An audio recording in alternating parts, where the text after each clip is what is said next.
Next, a new attitude. I had to develop a new attitude as well as new concepts. Here's what I used to say. I hate to pay my taxes. Shoaff said, well, that's one way to live. I thought, well, doesn't everybody hate to pay their taxes? He said, no, a few of us have gotten way past that. He says, once you understand what taxes are, here's what taxes are in our governmental system in our society. Taxes is how you care and feed the goose that lays the golden eggs. Democracy and liberty and freedom, free enterprise. Wouldn't you want to feed the goose that lays the golden eggs? Somebody says, well, the goose eats too much. That's probably true. I understand that. Of course that's true. But see, better a fat goose than no goose.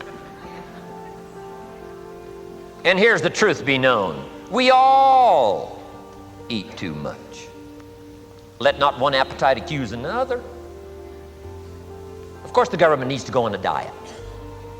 So do most of us. But hey, you still have to care and feed the goose that lays the golden eggs once you understand that that's what it's for. See, it is so important, the right attitude. Here's what I used to say. I hate to pay my bills.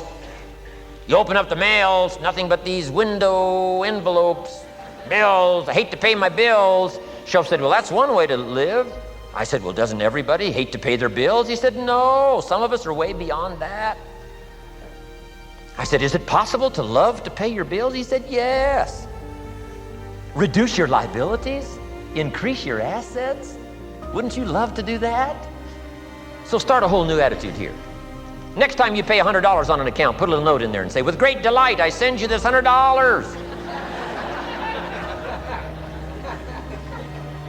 I mean, they don't get many letters like that. Reduce my liabilities, increase my assets. My picture's changing, my picture's improving. I love to pay my bills. Keep the money in circulation. Pay my taxes, feed the goose that lays the golden eggs. It's a matter of attitude. And here's the last on attitude. Everybody must pay.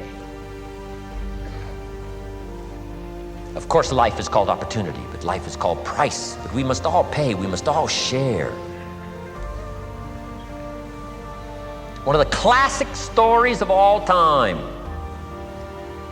from ancient Bible script says, Jesus one day and his disciples were standing by the church treasury, synagogue treasury, watching people as they came by and put their offering in the treasury. That wouldn't be a bad idea. Jesus and his disciples standing by the treasury while everybody walks by. Jesus says, how much was that? How much was that? Interesting. And the story said some people came by, put in big amounts. Some people came by, put in modest amounts, average amounts. And the story says, then a little lady comes by and puts in 2 pennies in the treasury. Jesus says to his disciples, look at that. Look at that. His disciples said, 2 pennies, 2 pennies, what's 2 pennies? Jesus said, no, you don't understand. She gave more than everybody else. They said, 2 pennies is more than everybody else? He said, yes. Because I'm certain that her 2 pennies represented most of what she had. And if you give most of what you have, then you've given the most. Wow, what a lesson to learn.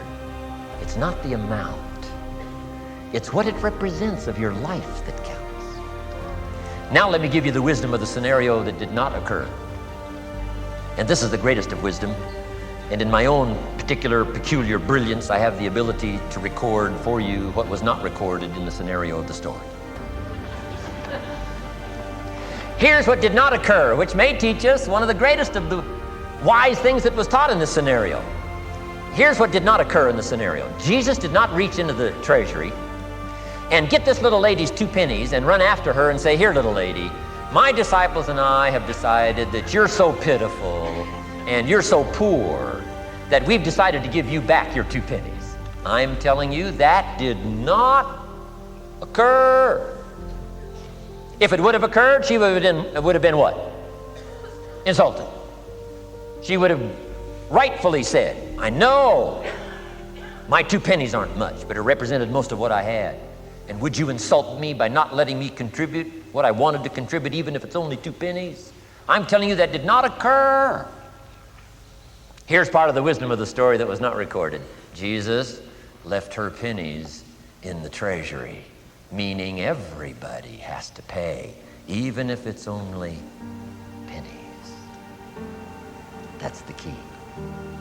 And whether you start with pennies or whether you start with dollars or whether you start with nothing, remember, part of the scenario is to spend, of course. Part of the scenario is to invest, and part of the scenario is to show a profit, and part of the scenario is to help take care of people who can't take care of themselves. If you'll set up your own philosophy, I'm not asking you to buy my philosophy. I'm not asking you to adopt my numbers.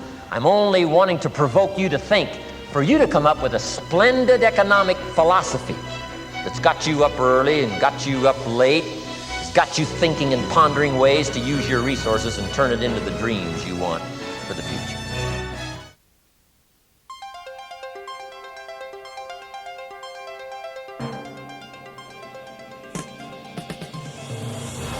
One of the keys to success that is often overlooked is the people with whom we have chosen to associate.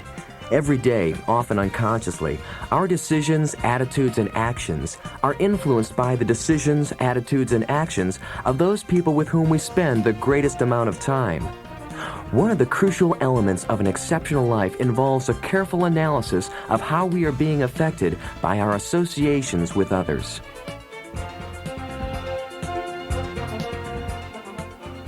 If you were to evaluate the major influences in your life that shape the person you are becoming, this has to be high on the list, the people you choose to allow into your life.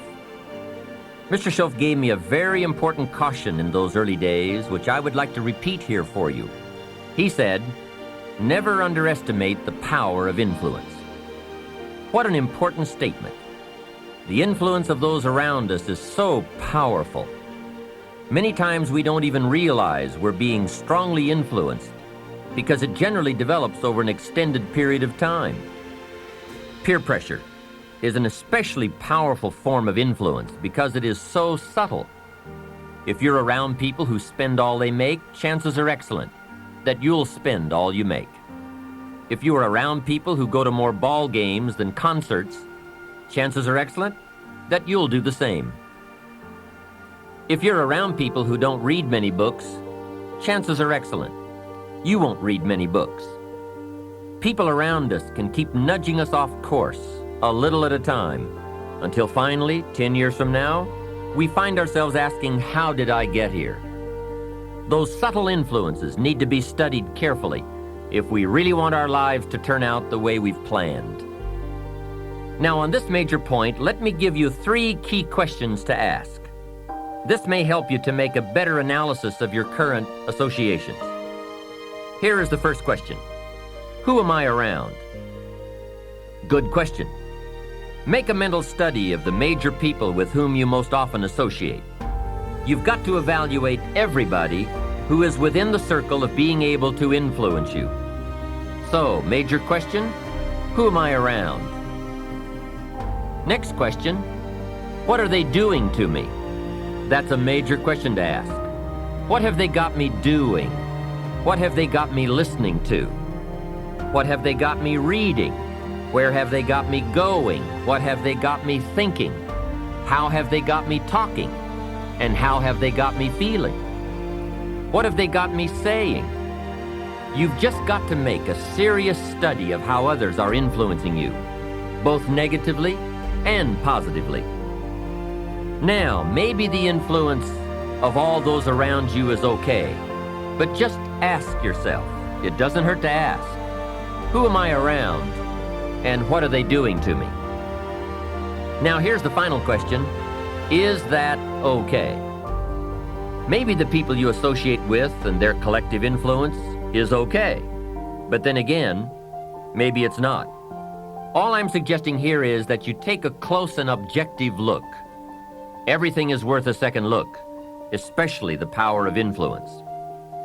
Positive influence can have an incredible effect on your life, but so can negative influence. Both will take you somewhere, but only one will take you in the direction you truly wish to go.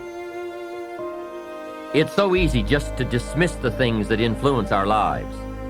The man says, I live here, but I don't think it matters. I'm around these people, but I don't think it hurts. I would take another look at that. I've got a good phrase for you.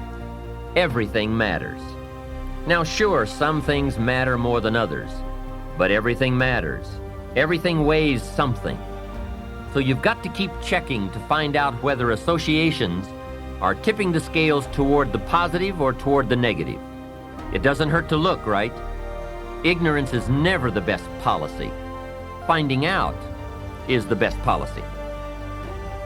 Remember, part of the purpose of this program is to get us to say, the days of kidding myself are over. I really want to know what I have become and what I am becoming. I want to know where my strengths and my weaknesses lie. What has power over me? What's influencing me? What have I allowed to affect my life?